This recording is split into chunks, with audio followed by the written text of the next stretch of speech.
majority of people that I know in Chicago kind of have, you know, our day job, which can be anything that we do outside of doing improv that I think people just see as a secondary thing that they're not really that invested in. Sure. And like I talked about those finite opportunities to kind of get paid, which there are some. And yeah, it's you know, I think where we're at right now is, I mean, I've had to have a day job the entire time I've been doing this, you know, and I teach now, which is one of the few ways you can actually make money right. in Chicago and as an improviser, but it's not enough money for me to live on. Like, I couldn't just quit my job and be like, I'm teaching 2 classes, so that should cover a third of the rent, you know. So I mean, you kind of have to have a day job, but I think there are few people that make it work. It's just a matter of, you know, finding a performance opportunity where you're going to make money, like touring.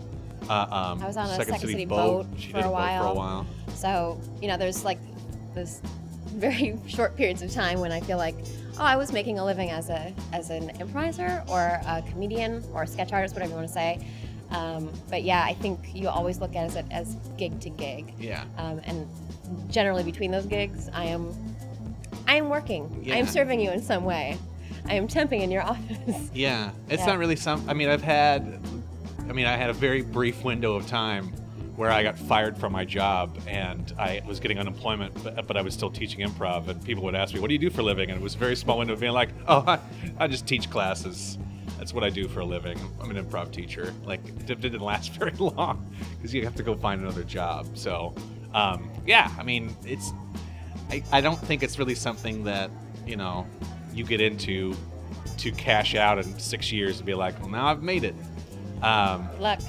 Yeah, it's just, and I think that's what if I ever give advice to young people moving to Chicago and they want to do improv and they want to, you know, make a living, I would say write something, put together a writing packet, because I really do believe improv will make you a better writer. A better sketch can be, you know, writing sketches or writing a screenplay or writing anything, and I feel like that's a much more trustworthy way to make a living as a comedian if you can also use your skills to write.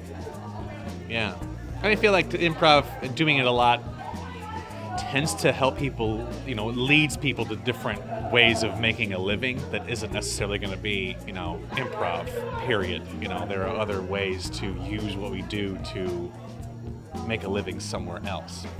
But you got to work for that, you know what I mean?